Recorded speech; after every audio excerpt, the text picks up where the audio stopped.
So today I have the honor of being joined by Ken Powtak. He is a Boston sports writer for the Associated Press. He has been a sports journalist now for 4 decades, covering Boston sports. He's a freelance sports writer. It's an absolute pleasure having you on today, Ken. Ken is my BC football season ticket holder, and that's how we met. So thank you so much for your time today, Ken. How are you doing? Doing great, Joey. Thanks for having me. Yeah, absolutely. It's a pleasure having you on. You've been obviously a Boston sports writer now for 4 decades. You've seen a lot of the ups and downs of Boston sports. Oh yeah. And I'm sure you've seen a lot of great, and then obviously saw some, down days as well. Things, weren't going well for some time, especially with the Patriots. The Sox had their, stretch, trying to break the curse. So it'll be a pleasure being able to hear all of your insight here today. We'll start off talking about the Sox. Obviously, things didn't go well in the wild card round. Had a tough matchup with the Yankees and lost in 3 games. What would you say your grade would be for the Red Sox overall this past season? I think I'd give them honestly a B, which is a nice grade. The only reason I can't go any higher is because preseason, I actually picked them to go to the World Series. I didn't think they'd win it all, but they looked good on paper. With Bueller coming in, you had Bueller, Giolito, you had Houck was supposed to come back after a first half last year. He was an all-star. Don't want to forget Crochet, the ace. Everything. Hendricks was going to be your closer. They had everything lined up.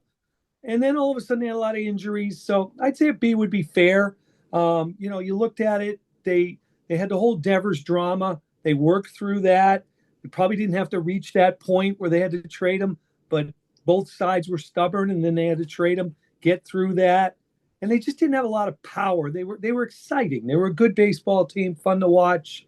But in the long run, the lack of power and stuff probably caught up with them. So it's hard for me to get too excited because I thought they should have gone further. I thought they were a better team than the Yankees, and I didn't think there's any reason they shouldn't beat the Tigers or Seattle in the next round. Mhm. I would completely agree. I had higher expectations for them. I thought they were a World Series team, and in my predictions, I had them losing to the Dodgers back in April I or did too. so same thing. Great minds think alike, right? So I was the same boat as you, thinking they would go further than they did. And then you obviously saw some issues that were transparent the whole season. They were apparent the whole season. You could say the defense was an issue at times. It was better than maybe it's been in years past, but defense obviously cost them. Definitely game 2 in the Yankees series definitely hurt them. And then you see the lack of power in the lineup. That was a big issue. And then you obviously see clutch hitting too. At times, the Red Sox all season long would have guys second and third, nobody out, and then not be able to get runs across. And that wasn't necessarily the main issue in the playoffs, but that was an issue all season long. They could just never get over that hump of trying to, be a better team hitting in some certain situations. But when you look at that Devers trade, that's something you mentioned. Do you think the Red Sox made the right choice? I know it was a difficult decision, but when you look at it now, would you say it was the right move to make? Yeah, I think he needed to go. I was there the day that Devers, I remember using a phrase. I was freelancing for MLB.com that day. And I remember my lead. I said, Rafael Devers has put his foot down and his glove away too. I remember people asking him, would you move to first base? Have they approached you? And he admitted they approached him, and he said no. And then I'll say this because I said it to other writers at the time. I actually felt like I threw him an olive branch, a life preserver. I remember I got really quiet and I said, Rafi, and there's a little group around him. I said, is there any chance, things happen that you could change your mind down the road? Right away, without even looking at the interpreter, he says no. And then he starts answering in Spanish. And at that point, I thought it was nothing that could be saved. But John Henry, if you remember, flew with Craig Breslow and Sam Kennedy to Kansas City. I was like, okay, maybe they'll. And once he didn't want to meet John Henry, everybody reported that. That was it. You had to break ties. The clubhouse just was being severed because they're probably looking over their shoulder. Who's this guy that doesn't want to help us out now? And it ended up being a right move. And I give Breslow a lot of credit because he said at the time, we could end up being a better team at the end after this. And they were. Mhm. Yeah, it took some guts to make that trade, especially the timing, right? You just swept the Yankees. Just swept the Things looking Yankees. great. Devers is playing well. Homered that game, by the way. Homered that day. Exactly. His last day as a Red Sox, he did homer. And then I just think it was the timing from the fans' perspective. I expected them at some point to trade him. I knew at some point, push was going to come to shove and they had to make the move and move him. I just thought the timing was a little bit tough just because, like you said, things were looking great and he was playing, good baseball, hitting that home run that day. But at the same time, sometimes you just got to go and make a move. Doesn't matter the situation, what your record is. If you feel like it's the right time, you got to just go do it. And Breslow, I think one thing that people were upset about was the return. When you look at that return, do you think the Red Sox could have maybe gotten more if they potentially shopped him and let other teams know he was available? That's the one thing that's going to come back to haunt them. I mean, Harrison looks like he could be something. Hicks, I don't know. He throws 98, 99, 100, but he doesn't fool anybody. He gets hit all the time. He gets wild. And then they traded the prospect in another deal later on. So Mhm. people are going to look at it. And if they take that money, not all of it, and I'm not saying you got to spend it all, if Mhm. they take that money and put it into Bregman or put it into something, then they can say, well, look what we did. Mhm. But I have a fear that they're not going to do that. Red Sox fans are going to be saying, whoa, wait a minute. You traded him for a bag of balls and now you didn't spend the money? Mhm. So, Definitely. I think the fans will be complaining, especially if you look at this free agency market, right? There's not many big time names. I mean, you got Pete Alonso, Kyle Tucker, Alex Bregman's probably going to opt out, right? It's probably pretty likely. So you have some big names there, but if you miss out on those two or three guys right there, I think Red Sox Nation is going to be pretty upset. I think mainly with those first two guys, or two of the first three I mentioned right there, Bregman and Alonso. I don't think Kyle Tucker necessarily is in play, but he's a big time free agent. What would you say the chances are Alex Bregman is back in Boston for 2026? Whether he opts, keeps his deal and doesn't opt out, or he gets a new contract, rips it up and gets a new one. well, I think he's going to opt out. And the reason I do is there is precedence for this. He's a Boris client. Hmm. And the Carlos Correa had the same situation with the Minnesota Twins. At the time, he signed for 3 years, 102 million, which was 33 million and change a year. Hmm. Opted out, and then they signed him to an extension, 6 years at 200 million with escalators that were going to take it to 270. But if you look at 6 at 2, that's the same money as 3 as 1. So it's Hmm. still going to be 33 million a year. Hmm. That's the issue. 33 million now is Bregman. If the Red Sox tack on a couple years and they say, how about 4 at 160, that may not get it done. They Hmm. might have to go to 5 at 200. And that's when you say, well, wait a minute, is he at 200? Is he a $40 million ball player for the next 5 years? And that's the thing. Will another team step in and do it? I Hmm. think they'll overpay him because the leadership quality for the young players, I think they really like that. They spoke about it a lot, even yesterday in their breakup press conference. But there comes a point where they're going to have to stop and say, what is this guy really worth? Hmm. Hmm. So, Definitely. I think that's, you look at his value as a leader, as a fielder as well. He was obviously one of the best players on the team. He was an all-star, obviously, in the first half of the season before he got hurt. And then, when he came back, he did struggle, but he just never found his footing again. And I don't think that should necessarily prevent them from paying him. I think, at the end of the day, you pay him because when he is healthy, he's going to be, probably your first or second best player in your roster. You got yeah. Crochet, and then Bregman might be your second best player, right? So I think they realize that, and I think they know if they let him walk, it's probably not a great look, especially if you miss out on a guy like Pete Alonso, and let's say Trevor Story walks as well. You're in a real tough position, right? Well, it's glad you brought that up because people have been saying to me lately, oh, that's okay. If Bregman walks, you have Marcelo O'Meara play third. I say, okay, you're going to get 18 home runs, you're going to get 75 RBIs. That's asking a lot for a kid that hit 240. And then I say, and then what if Story walks? Now you need 26 home runs and 95 RBIs. That doesn't grow on trees. And Mhm. that's putting a lot of pressure on a kid that hit 240 and gets hurt also, another person that gets hurt. Mhm. So you keep mentioning Pete Alonso. I'm not knocking you, Joe Hill. I don't think the Red Sox are going to be in the running for him. I think it's Triston Casas' job. Mhm. And I'll say that because every team, you need to have those cost friendly guys under control. That's one spot they'd have a guy under control. They'd have Romy Gonzalez who could platoon with them. And then Marcelo Mayer could play second. He could play third. So you got options there. I think it's a third baseman they go get or a second baseman, whoever's out there. There's a kid with Seattle right now that's a free agent also. Mhm. And again, he might be too much money for them. But if Bregman walks, they could go that route. Outfield, they're set. It's a matter of who are they going to addition by subtraction. Mhm. Probably going to be Duran. So Mhm. I would agree. I think Durant ends up being that guy that they end up probably moving at some point, maybe for a guy like Joe Ryan. I think you're right about Alonso. I don't expect the Red Sox to go get him. I just know based on the fans' perspective, Oh, everybody on Twitter wants absolutely. him. You want that That's big everyone bat. wants. Yeah, I Everyone don't wants him. disagree. But I like Triston Casas, just like you mentioned. I mean, he's under team control. He's also young. I know he's coming back from a major injury, but when he was healthy, obviously now this is two years ago now, but 2 years ago he's one of the better hitters in the American League. And then obviously 2024 struggled a little bit, was hurt for some time as well. And then this season as well was kind of just a wash, only played about 30 games. So Yeah, he it's tough struggled to at rely the on him. start. Yeah, You I know, think it's they, tough to rely. I think they got to give him a shot, though. I really do. And then you can, go to the deadline or to June. Here we are talking. The season just ended last week, but you can get to the deadline. You get to June, and the first base isn't giving you production, then you can upgrade that. I Mhm. just think they have to. I mean, they have to see what they have. And if he gets hurt again, then you're going to move on from him at that point, most Mhm. likely. Mhm. I completely agree. And you can always get reinforcements, like you said, at the deadline. Look what Seattle did, right? They got Eugenio Suarez, a guy you already mentioned, as well as Bo Naylor or Josh Naylor they got. So they got some good talent, good power acquisitions at the deadline, at some good positions too, right? Adding a third baseman. You can add any position at the deadline, just whether or not you want to spend that price. That's the issue. But I would agree. I think they'll go with Casas probably, give him another chance, see how things go. And then if things aren't going great, they'll find somebody on, a short-term deal that, has an expiring contract and go make a move. Kind of like they did with Kyle Schwarber a few years ago, Yep. back in 2021, you got a guy on an expiring deal where a team said, you know what, we'll just take back a prospect in return. That's another guy that's interesting. I Schwarber's was thinking that too. Yeah, if you had to go after one of them, I'd take him over Alonso because he's been here, been in this market.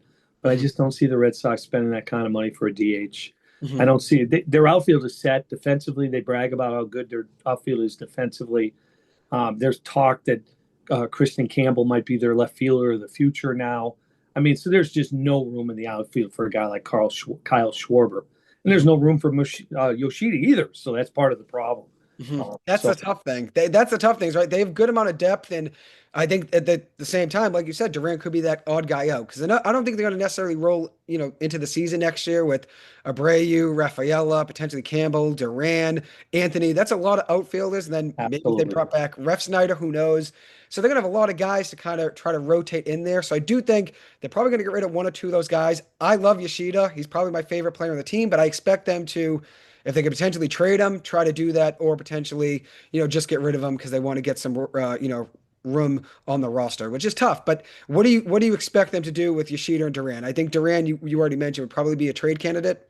Yeah, I would think Duran has got to go. Don't be surprised, though. I mean, obviously, if it takes a bigger chip to get a Joe Ryan, don't be surprised if Abreu could be in a package like that. Again, Anthony plays right field. I know you're giving up a glove and a bat in that case, but you got to give something to get something. Red Sox fans or sports fans kind of say, well, what if we package, Wong and Gonzalez? No, no, no. That stuff ain't going to do it. You're going to have to give something up. Maybe the Twins look at Duran now and say, well, we wanted him at the deadline, if they did. We Mhm, wanted him at the deadline, but wait a minute now. He's 28. Seems like he's going downhill a little bit. And mhm, defensively, he's not quite what we want. Speed only lasts so long. mhm, Whereas Abreu's power and glove and a great arm, it might take him. And I wouldn't mind it. That's if you're gonna make a move, they got to get pitching. They got to get a number two, number three starter. mhm, You can't just rely on Crochet to carry them. mhm, Bayo, you can't trust. mhm, I think we've seen that when Cora pulled him in the third inning of a playoff game. mhm, Everybody likes early, but early only hits 93, 94, throws a lot of pitches. Those finesse guys, they can have those nights where they're not hitting their spots and they can't blow anybody away. 5 runs later, they're out of there. mhm, So Tolley's the X factor. He's got to create a secondary and then a third pitch. And if he does, he could be that guy that could be the surprise next year. mhm. Hunter Crawford coming off an injury. Um, Richard Fitz coming off an injury. Who knows what you get with those guys? They're fifth starters. Hmm. Hmm. I would completely agree. I think you made a great point there with early. Like, He's not necessarily blowing guys away with, 99, 100 like Cam Schlittler was. He's that finesse guy, like you said, a good breaking ball, can get a batter off of their feet, trying to lunge at a pitch that's, outside the zone. And maybe he'll develop, a stronger fastball. That could happen, but it's not something you're going to bank on from this offseason into next season, right? So that's definitely one thing with him. And I think totally, like you said, he's a really good X factor because he showed some promise, right? He showed a lot Yeah, of potential in he some can blow moments. people away. Just he's got major league hitters can hit fastballs, and if Mhm. that's all you're going to throw 80% of the time, they're going to sit on it.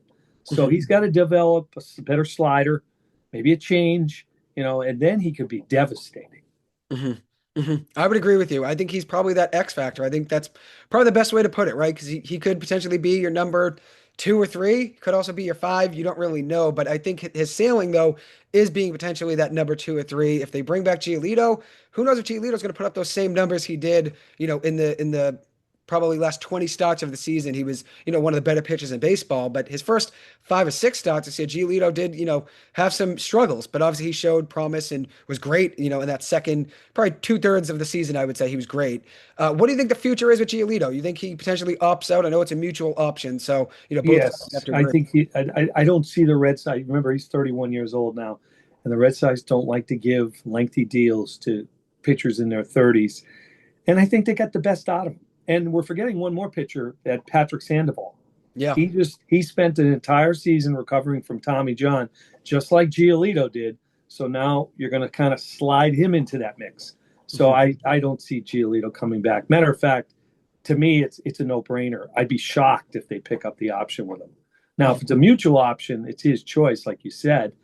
But I think he's going to look for more money. He's going to want three at four, 15 to 20 a year, and he'll get a better deal somewhere.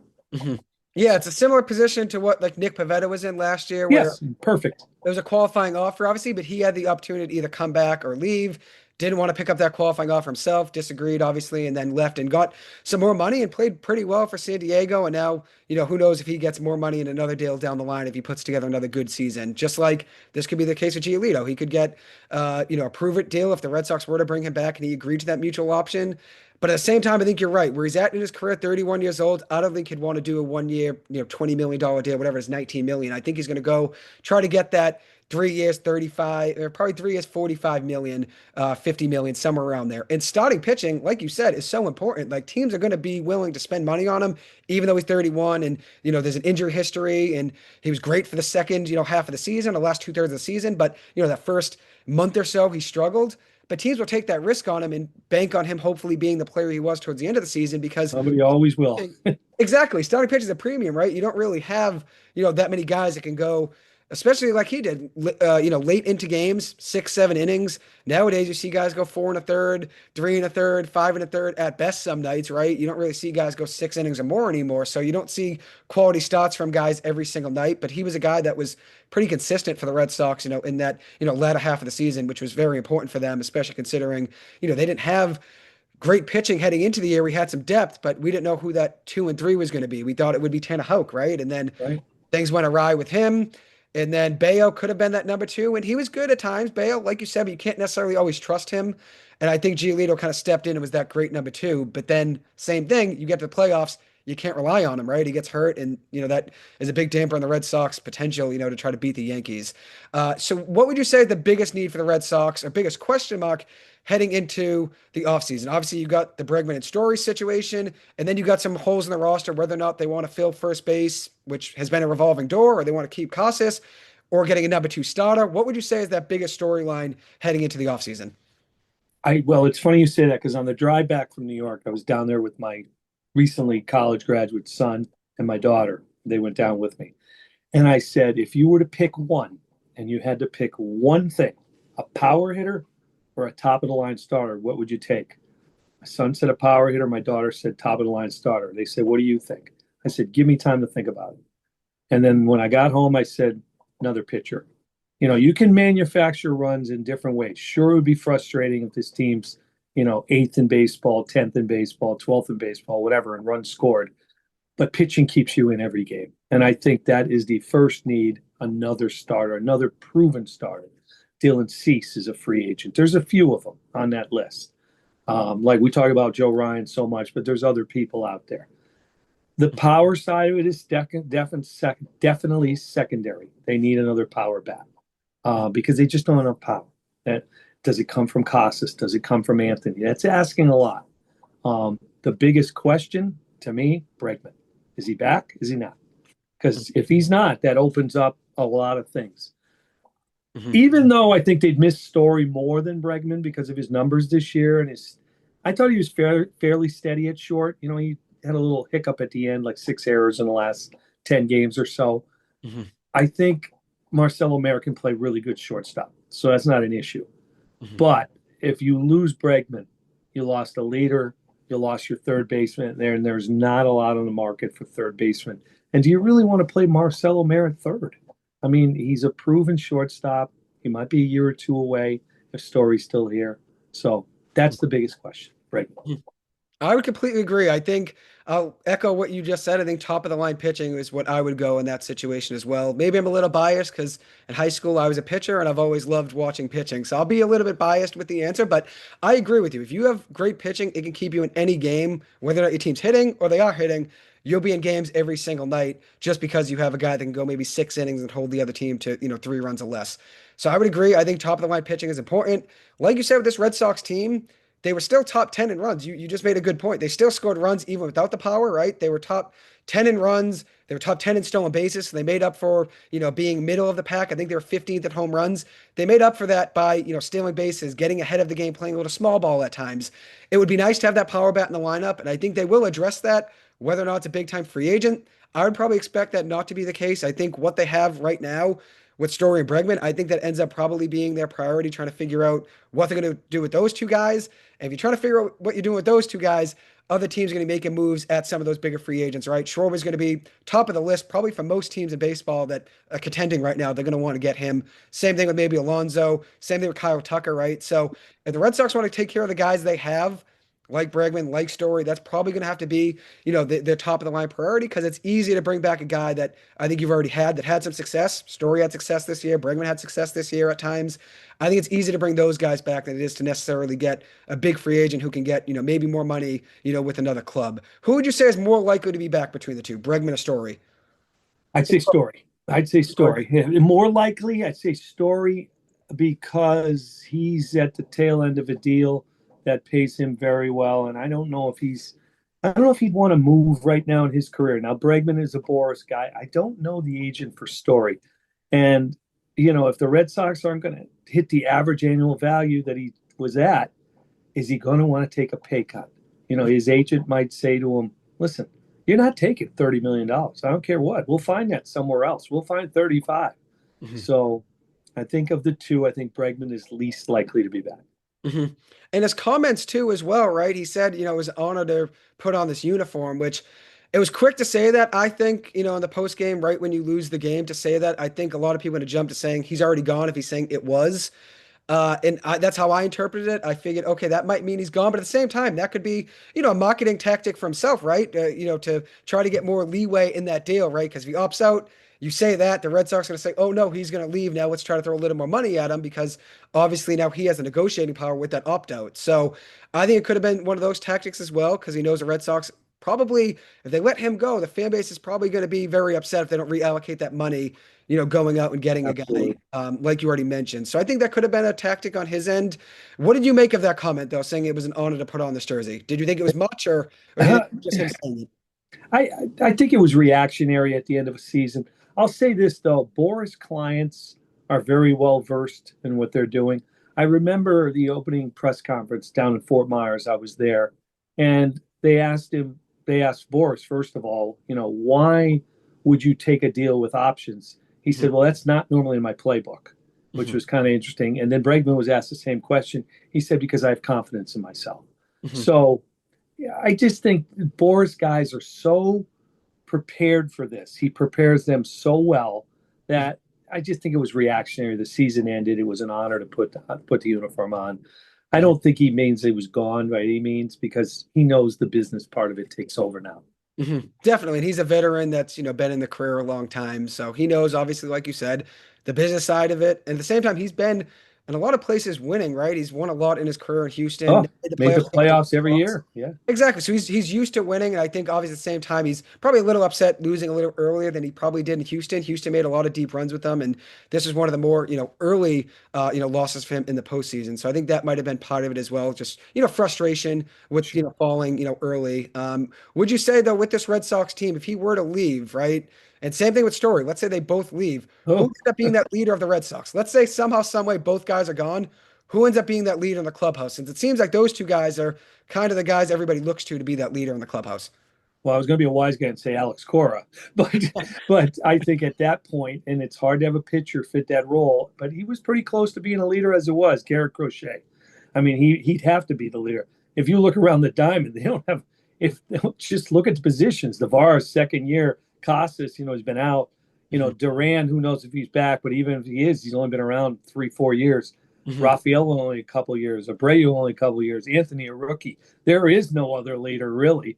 Hmm. It's not going to be Rob Refsnyder, who's a platoon player. It's not going to be, Romy Gonzalez. They don't have a lot of options there. Hmm. It's probably Garrett Crochet. They're going to go to him. Hmm. But you hate to see that. You need an everyday player. Hmm. So if they both go, the Red Sox have some big holes to fill, and then I don't, then they could go the route of the Orioles, which would be awful, but it could happen. It's happened in the past. 100%. It's tough, right? Because you're in the middle of trying to contend at the same time while, bringing back the pieces you have. So Bregman and Story, but also incorporating those young guys. So you might say, okay, we'll let Bregman maybe walk, but that means we have to make sure Story's staying, right? And they have a month from now just about to make that decision. Both those Yeah. guys are Well, going to after the World Series, yeah. so they got a month to figure things out, I guess, and then they'll have to really prepare. But if one of them were to leave and they were okay with one of those guys leaving, they probably have to make sure the other one's coming back. Because I think a leader is very important on the diamond. Having a pitcher as a leader is great. And Crochet was that guy because showed up every single start, right? And for the most part, was the Red Sox player on the diamond every single night that he was out there. But it'd be nice to have a position player out there, like you already mentioned, like Story or Bregman. One guy I want to mention, which this is about getting power in the lineup, just somebody I was looking at earlier that's a free agent. He's on the older side. I think he's turning 35 years old, and he's had a lot of success in his career at Fenway. Marcell Ozuna, which that would be a DH option potentially if the Red Sox wanted to bring him in, and that would be if the Red Sox got rid of probably Duran, got rid of Yoshida, opened up somewhere in the outfield potentially. But what would you think? What would you think about that if the Red Sox went and got him? I know in the past they've liked that 1 year deal with veterans like Justin Turner, like with Hunter Renfroe in the past. They've done that before.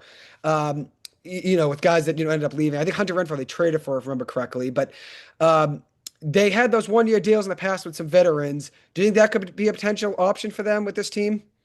Well, a couple of years ago, I thought Azuna would be a good pickup when they were looking for a power hitter. So, I mean, sure. I mean, he'd be a guy that would fit in at Fenway Park.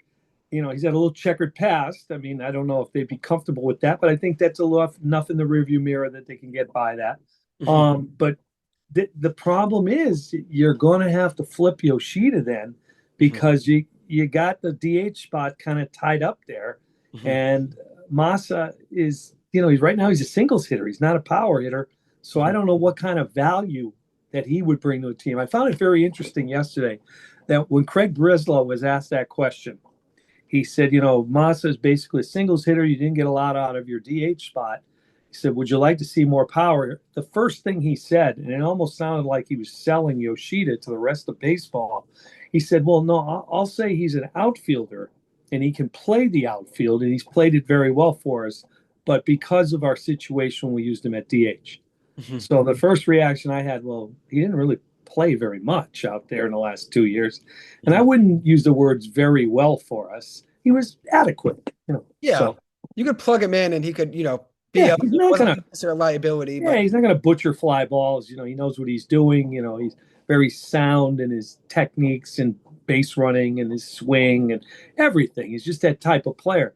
But Mhm. very well would be a stretch. Mhm. I So would I would agree with you. I would probably echo that as well, where they're probably just trying to sell him and say he could play the field. So maybe that brings up his value a little bit for another team that, maybe could be looking for a platoon outfield slash DH where he could do one or the other every single night, right? But he'd probably be more of a DH in most lineups, just depending on, where he could fit in the outfield. Doesn't have necessarily the strongest arm. So you're probably not going to throw him definitely not in right, probably not in center, doesn't have the range. So left field would probably be the option. With Ozuna, though, the reason why I was thinking he could be good is because of his career at Fenway. I was looking at some of his splits today.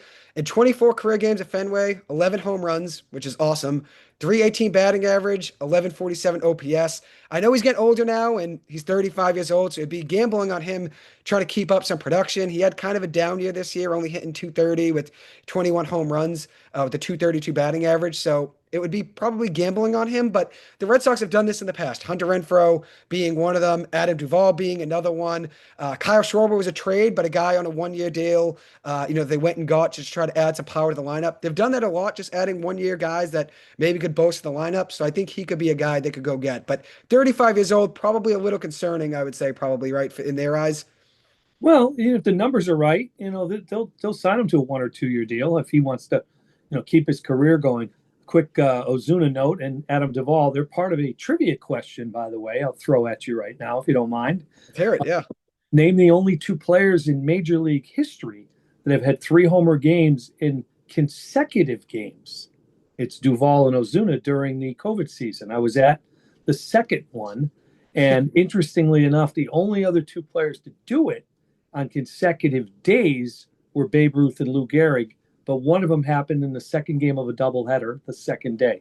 So, little trivia question for people that happened at Fenway Park during the COVID season. So, Wow, that's a great. And Adam Duvall was here as a Red Sox. I brought it up to him, and he kind of remembered some history. He knew he did something. He couldn't remember what. I said, "Well, you and Marcelo Ozuna were the only two." He said, "I do remember that now." So, little trivia question, but I like his bat. I like power. You always want somebody in the middle of the lineup. Does he strike out too much? That's the question, because this team had a tendency to strike out an awful lot, Joey. And even Alex Cora talked about it. They're a better team when they put the ball in play, as every team would be. But you look at their strikeouts. I think I read a statistic, you might have seen it, that they led the majors in strikeouts with runners in scoring position.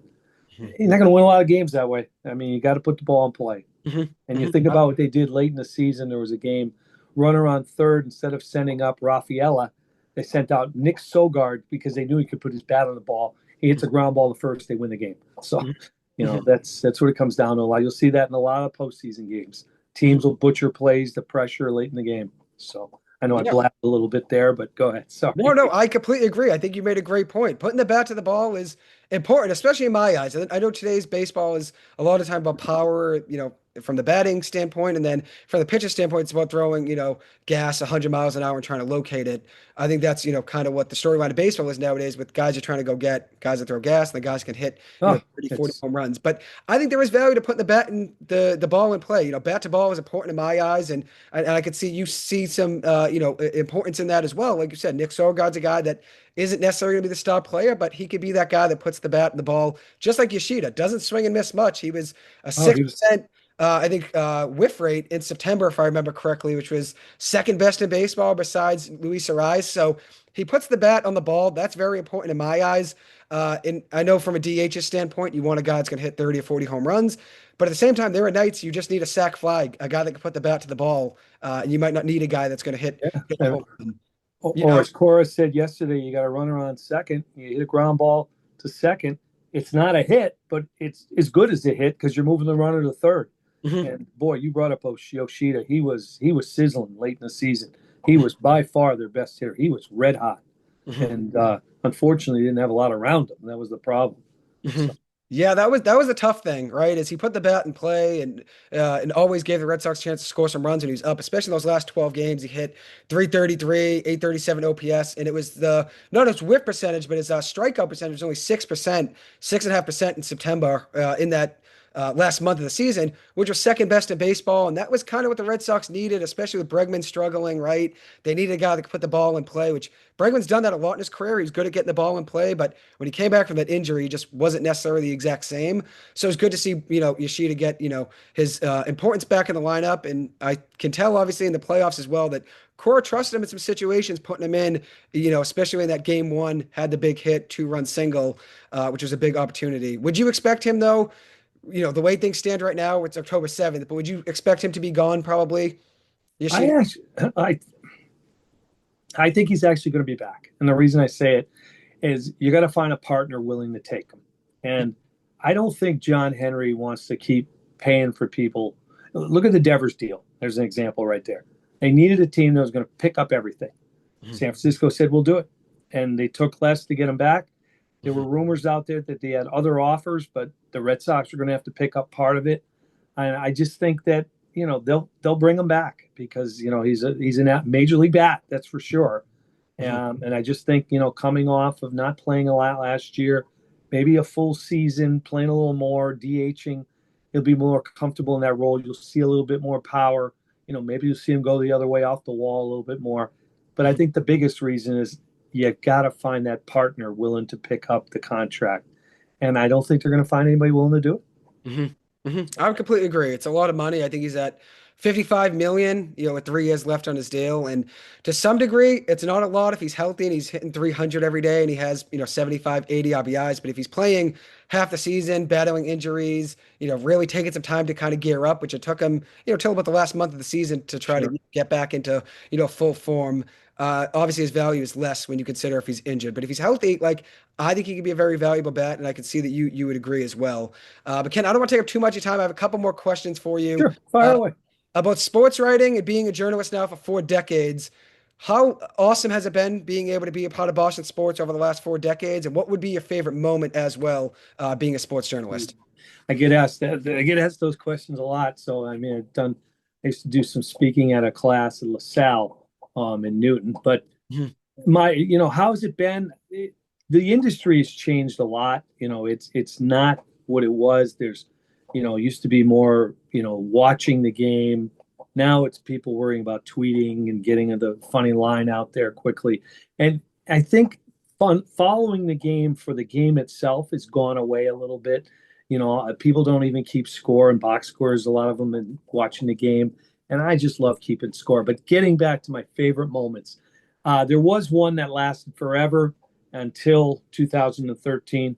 It was the 20 strikeout game by Roger Clemens in 1986. I was at Fenway Park. It was an April night, April 29th, cool night. The Celtics were in the playoffs against the Atlanta Hawks. The NFL draft was going on. There was no professional photographer in Fenway Park. So that photo you see was by a fan that took that photo. And that was my favorite moment for the longest time until 2013, seeing the Red Sox clinch at Fenway Park. And as I said to my kids, they were there. I said, it's 95 years. Think about that. There's generations of people that have never seen this happen. So that was neat to be at. Mhm. I was also in New Orleans, where I'll be going this weekend with my daughter, but I was in New Orleans for the Patriots' first Super Bowl. I was in the stands. I was at the Celtics NBA Finals when they won it all in '86. I was also there in 2008 when they won it all. I believe, was it '08? Mhm. Yeah, Oh wait, yep. Oh wait, you '08. got it. And then I was working both of those, and I was in the stands 2 years ago when they won it all. The Mhm. only team I haven't seen in Boston do it in person. And my older daughter, has teased me. She said, even if they're playing in Vancouver, I'll fly you out there if you're in your 80s and Mhm. I'll get you to see it if they have a chance, is the Bruins. And I thought I was going to see it the night they played St. Louis in game 7 here in 2019. So, Mhm. it's been a great ride. I'm enjoying it. I love sports. I love playing it. I play old man baseball. I loved coaching it for years, and I love covering it and being at sporting events. So I've Mhm. enjoyed it. This is a great city to be involved with sports. Mhm. And if anybody can get involved in it, I'd say get in it any way you can. So, Mhm. For sure. I think the beauty of what you've already talked about too is how sports bring people together, right? You talked yeah, about going to the Yankees series, obviously, and driving up there with a couple of your kids and your son who just graduated college. Congratulations to him, which is a great accomplishment. But like you just said, it brings people together, right? You see some of the memories with some of your kids. Your daughter be willing to fly you out, obviously, to see the Bruins win if they could ever get another opportunity. Like that's the beauty of sports, right? Is that, emotion to it, obviously the family aspect to it as well, right? And you make probably it a lot of brings money doing cities writing. together. Yeah. And being a Absolutely. writer too, you meet a lot of people, I'm sure, and you made a lot of connections, which is awesome. And then I'm sure there are tough days as well. I know we're talking all the championships, but covering a team that's struggling, let's say when the Red Sox, didn't win for those, that whole entire stretch, 86 years. What was that like when you're covering the Red Sox in, let's say, the 90s or even 2003 when things obviously went downhill pretty quick and they lose to the Yankees, in that extra innings game with Aaron Boone? What was it like covering the Red Sox some of those down days or even the Patriots in some of their down days? Well, the one story that sticks out the most is in '86, Game 7 when they had or I'm sorry, Game 6. Let me correct myself. When they had the two-run lead, I was sitting next to a writer from the Cape Cod Times, and he's typing away that the Red Sox are winning the World Series, but at the same time he's saying, "Kenny, they're going to blow it. They're going to blow it." I said, "Just keep typing. Just keep typing. Just keep typing." And as that inning evolved, he's typing away again. He's on a deadline that the Red Sox are winning the World Series. The ball goes through Buckner's legs. I look at him. I said, "You're right. They blew it." I was also there for Game 7, and I had to go to the Mets clubhouse. So, because you have a job to do, you got to put that aside, and you got to do your job and go in. And I remember I had to interview Tim Tuffle, who had made an error in Game 1, cost the Mets Game 1. They lost 1-0. The down teams, the dour teams, Bichette when he was with the Red Sox, Lansing when he was. There were some Carl Everett. He was probably my least favorite Red Sox player. He was sometimes could be very arrogant to the press. I didn't like Nomar. I thought Nomar could have that edge to him. When he put up a red line around the clubhouse. People may not know that story, but he put a line. They put a line all around the clubhouse in front of the lockers, and you couldn't cross the line to speak to the players at their locker. And I remember one player, I wish I could remember his name, said to me, he said, "Don't worry about that. Just come over here." And it's just so Nomar could be kind of edgy. It's a tough market. And in fairness to these guys, you see the media every day through the spring, the summer, the fall, and you get tired of seeing them. And I can understand that. Now it's more homogenized. They bring people to the middle of the room. You don't get to go to their lockers as much and see them because nobody's at the locker before the game. They're either out hitting, they're upstairs in the lounge. On the old days, they'd all be in the clubhouse. You could walk up to them. So that's part I miss a little bit. I miss the old days when you could just go and interact with people. And that's gone now. Same thing in hockey. The Bruins, they have a room they bring them into to answer questions, and they bring them in individually. Celtics do the same thing. It's more homogenized. It's more separated from the press, and that's understandable. But it's changed in that regard. So I would agree. I think when you could go up to the locker too, I feel like you get more of the raw emotion, right? If you're doing that with the Celtics, now they're obviously doing the one-on-one things, but when you're able to do that and you have that open, mic basically with them and you can go up to talk to them, I feel like you get more of the honest answers. But then if they're going up to the podium 30 minutes after the game ends, some of the emotions will definitely die down just a little bit. And then obviously they know they're sitting down in a more formal setting. So I do understand what you're saying with that. And also with journalism too, right? Like you said, the industry has kind of changed where now it's more about clicks, right? You got to get people to read. absolutely, yep. Back in the day, right? I'm sure 30, 40 years ago, still about getting people to read, but now it's about social media, right? We have to tweet everything, tweet play by play and all that, right? Like that's kind Well, of there's so much internet access that the average fan, they know what the Red Sox did. Even the sports news, if you see it at 11 o'clock, 10 o'clock, whatever, they've limited those sportscasts now because people don't need the highlights. They already know what they've done. Like you said, clicks, interesting stories. That's what you have to look for. Creative stories. My favorite one this year was I did a story that Alex Cora's young boys, I think they're 8 from the top of my head, they had a chance to meet Aaron Judge before a game. Now, nobody saw it. I saw it. So the next day was Father's Day. I immediately said to myself, I have to go talk to Aaron Judge. He comes in the locker. I stop him and I said, "Aaron, you got a minute or so?" He looks around. I said, "Non-baseball question." "Yeah, all right, I'll give you the time." And the New York writers are standing 20 feet to my right. They have no idea what I'm talking to them about. And then I go over to the other side and I get Cora in the dugout to get Alex to talk to me about, yeah, he wanted his boys to meet him. And he always thought, he respected Aaron Judge, but people don't see that side of it. He even said to me, we're rivals. Sure, we want to beat each other, but we're also human beings. I respect this guy a lot, what he's done. And Judge said to me, if I have a chance to give some joy to his kids, I do it.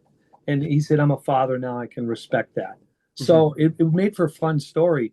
And Cora mentioned how much he liked Judge. And I heard some of the New York writers in the second row that day saying to the Boston writers, what did Cora say in his interview earlier today about Judge? And they said, well, just that he liked him.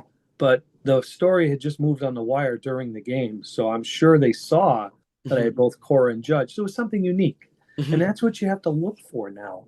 Hmm. It's not, you're just not writing a game story anymore. Those days are gone. You Hmm. have to dig in there and find other things. Hmm. For sure, like feature columns, right? Where you're doing, like, interviews of players, opinion columns, right? Things that need to change, and you're writing about that. It's no longer just what happened innings 1 through 9, right? Like you said, and I think that's the beauty of journalism, right? Is as a journalist, right? You're getting the story from the players, from the coaches, obviously from your standpoint, being able to travel to games. You're seeing, what players are like in the clubhouse. The common fan, we're not really seeing any of that interaction. But obviously, something that you guys do for your job is you're going and getting, answers to questions we want, which is the beauty of the job, right? Is at the end of the day, you guys are writing the stories about how things are going, but you're also getting the questions answered. You're not just Oh, saying it's a it's recap, right? yeah, it's a lot of fun this way. I mean, Garrett Whitlock. One other quick story. Hmm. Earlier this year, I'm sitting there, and I'm a country music fan. I admit it. And I hear a Kane Brown song come on as he comes in. I go, "Huh? He changed his walk-up song Hmm. or entry song for a pitcher. It's not a walk-up song." Hmm. And I went up to him after the game. I said, "Oh, I think I know why you did that. And can I talk to you tomorrow about that respectfully?" Hmm. Well, he changed it to a song called "Bury Me in Georgia." Hmm. His brother had drowned in Georgia 2 years ago. Hmm. And I asked him, I think I know why. Is that why you did that? And he quietly says, yeah, I haven't even told my mom and my wife that yet. It's funny you noticed it. I just did it a couple of days ago. Hmm. But that's the stuff you look for. Hmm. And, it's a raw emotion then. He's a human being. And, I was very respectful. I didn't want to talk to him about his brother passing, even though it was a way he was honoring him now. So Hmm. the next time you're in Fenway Park, when you hear Garrett Whitlock come in, you'll hear the Kane Brown song, Bury Me in Georgia. Hmm. And hopefully, if he brings it back next year, he'll be honoring his brother still. Hmm. So again, no one else noticed it. Just pay attention, watch the game, look for things, for people that want to do it. Don't just worry about the funny line, the funny tweet. There's always things, the scene behind the scene. You're going to find things. Hmm. Players interacting with fans. Late in the season, I don't remember which team it was now. There was a right fielder that got into an argument with the fans on right field, and they Hmm. were yelling back and forth. You could see it. You could see security come down. Hmm. So I went to the visitors clubhouse, and I wish I could remember who it was, but I'm drawing a blank right now. But those are the things you look for because the 2-run double, the 3 runs homer, everybody sees that. Hmm. So, you know, that's what makes it fun, looking for the unique things and understanding the game and watching the game, looking for that. So I know Hmm. I was a little long-winded there. So No, that was a great answer, honestly. Every question, everything you answered there, were going to be questions of mine. Like, what's it like talking to a player about something that's difficult? You just kind of answered that, obviously, talking about Whitlock and everything he had to go through with his brother passing. But that was a beautiful answer by you, truly. And that's the beauty of sports, right? Is you're watching the game, writing about the game, but you're not writing just about, the recap of, a win or a loss. You're finding things in the stadium and paying attention to detail. That's a lot of things people miss. Like, I go to games, I'm having fun, I'm watching, I'm trying to pay attention as much as I can, but it's different when you're, at a game, having a hot dog, drinking a soda, drinking a beer, whatever it is, right? I'm not picking up on those types of things. But when I get to read an article from you or Chris Cotillo, there are things I'm seeing just by reading your article where I'm like, this is something I didn't even notice. Just something like you just mentioned with the Aaron Judge thing. That's something that fans would not see. We wouldn't see that unless you wrote about that. And that sure. makes you a great writer, right? Is you're able to take that, see it, and obviously translate it into a story that's obviously readable for the reader to see, answer questions that they want to be answered. I think that's a difficult thing, right? When a lot of people want to get into sports journalism is when they're going to write a story, they don't know where to start, right? You obviously being in the industry now for 4 decades, you hear that entry song changing, and you say, okay, this can be something I can write about, right? Or you see the Cora thing with, Judge talking to his kids.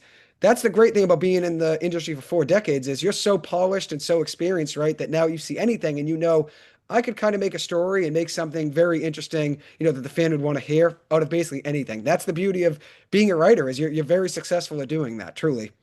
Well, thank you. And you like to have fun. That's the bottom line. You want to have fun in what you do. I see somebody like Chris Cotillo. Still seems like he has fun, and Mhm. he's just very young at it. It's the ones that become jaded. Like they're worried about how it's blown up their lead. Don't worry about it. Make it fun. So there's a walk off now. They had a 3-run lead and blew the lead. somebody else took the lead. Find something fun in it. There's Mhm. always, and it's harder to write out about the home team when they blow a lead late, but Mhm. you can always find something. So, Mhm. For sure, definitely. And I appreciate all your insight there, truly. And I'll ask you one last question. Don't hold you too sure. much longer. About the Patriots, though. This is something we were texting about very quickly. Big win on Sunday night, obviously beating the Buffalo Bills 23-20. Drake May played well in that game, 273 passing yards. Stephon Diggs looked awesome. Now the Patriots have a part of their schedule now that's pretty easy, right? 8 games or a lot of winnable games. New Orleans, Tennessee, Cleveland, Atlanta, Tampa Bay. Tampa Bay will be a tough one. But the Giants, the Jets. Where do you see this Patriots team heading into that bye week? Their last game before the bye is December 1st against the Giants. I'm actually a New York Giants fan, but it seems like the season's already gone awry just based on where they stand right now. But when you look at this Patriots team, though, where do you see them heading into that bye week in December? Or where do you think their potential could be, around that time? Well, I think the next 3 weeks are very important. I mean, you have to win 2 out of the next 3. I Mhm. mean, yeah, this is an ultimate trap game this week. Coming off that Buffalo game and then knowing you've got Tennessee the week after that, you don't Mhm. want to get caught looking ahead. Mhm. But going into the bye week, I mean, in my head, I got to count up how many more games they have there. They probably have what, Eight, 5, 8? 8 more before the bye. So they got New Orleans, Tennessee, Cleveland, Atlanta, Tampa Bay, the Jets, Cincinnati, and the Giants. So 8. So A of lot of those winnable teams you games. just mentioned, they've got to go 5-3 at Yeah. worst. Mhm. So that would make them 8-5, and Mhm. then they're in the hunt. I Mhm. mean, because that's the thing about the NFL, as we saw Sunday, Mhm. any given day. I mean, you had and Monday too. Jacksonville beat Kansas City last night, and the Mhm. Eagles lost at home to Denver, and then Mhm. the Patriots go and beat Buffalo. Mhm. So you got to be crisp and you can't make mistakes. I Mhm. mean, I like them right now. I'm enjoying them, but we got to slow down the hype train a little bit because they're still got to go to New Orleans and they got to win a game there, or they better win in Tennessee because if they lose both of them, the hype train is gone and we're Mhm. back to 3-4, and people are going to be saying, "Oh, what's Mhm. wrong with the Patriots?" I Mhm. like Drake May a lot, but the defense scares me at times. I thought they played really well Sunday. But the Miami game, they were throwing the ball all over the place late on them in the second half. They don't get the kickoff return by Gibson. They don't win that game. Mhm. So I like what they have. I mean, again, it's rebuilding with a light schedule. There's no reason they shouldn't win 9 games. Mhm. No reason. I Mhm. mean, that gets you in the hunt, 9-8. You Mhm. win 10, you're in. It's that simple. Mhm. Yeah, I think you broke it down perfectly. I think they're in a good spot right now while they're still obviously rebuilding, but at the same time, you want to see some progress. 8, 9, 10 wins would be a lot better than what they've been the last couple seasons. Oh, And then you consider what they could do, in free agency next year, right? They spent a lot this offseason, got a lot of veterans and stuff like that. But with the guys they have, especially now with Campbell looking like a stud left tackle, Drake May hopefully, which he looks like that quarterback of the future, right? But you obviously don't want to get too much ahead of ourselves, but looks like he's that answer quarterback for the future, the way things stand right now. You got Gonzalez, a good cornerback. Like they're starting to build some good pieces where if they wanted to, let's say next offseason, let's say they go 9-8, make the playoffs, miss the playoffs, doesn't matter. They could go make a big splash, a big trade if they wanted to, right? And go add that next piece. You look at Green Bay, they've been kind of building the last couple seasons. Then they go make a splash, which hasn't worked out just yet, but they go and get Micah Parsons, right? Like they're putting themselves in a position where they can keep building on their progress and then go make a big splash and be right there with the rest of those teams in the AFC, which the game of football right now is wide open, right? A oh, lot of the AFC is wide open. wide The open. AFC is wide open. And the AFC East is back to being weak again. I mean, it's 2 teams now. The Miami they look awful. They blew a big lead against Carolina. The Jets are even worse. Yeah. I mean, the AFC, Pittsburgh, we saw them come in here. They're not that good. No. Patriots outplayed them the entire game. The Ravens are in trouble. Kansas City's mediocre now. I mean, it's wide open. The Chargers are good. The Bengals, they lost Joe Burrow. They're mediocre. They picked up Flacco today, but they're mediocre. I mean, we can go on and on and on. The Raiders are bad, even though they beat the Patriots the first week. It's wide open. There's no reason. I mean, with that schedule, like you read them off, there is no reason they shouldn't win 9 and get to 10, be a playoff team. And then you can move on from there, see where they're at next year. But then the problem is the schedule will get tougher next year because you'll finish either first or second in your division. So it gets harder again. That's the problem. So Completely agree. Yeah, but I think they're in a great position, like you said, to try to keep, building and closing that gap with the rest of those teams. And the AFC, even the NFC, like the whole game of football, I feel like is wide open right now, which some teams are playing, down, which the Ravens and the Bengals, those are two teams that could have been playoff teams, which most people would say those teams heading into the season were locks, right? Most people would say the Ravens, no question, would be a playoff team. And now obviously things have changed. Lamar got hurt. They haven't played great football. Even with Lamar, they were struggling early on. The Bengals, once Burrow went down, things kind of went awry. The Chargers are a good team right now, but the Giants beat them, right? It's like any given week, yeah, right? exactly. The team Forgot can, about that. right? So I guess you never know. But anyways, Ken, I don't want to take up too much more of your time. Perfect. Thank you so much for everything. Truly, it was an honor having you on here, and I would love to have you on again soon. Thank you so much again for your time. You're welcome, Joey. Let's do it again.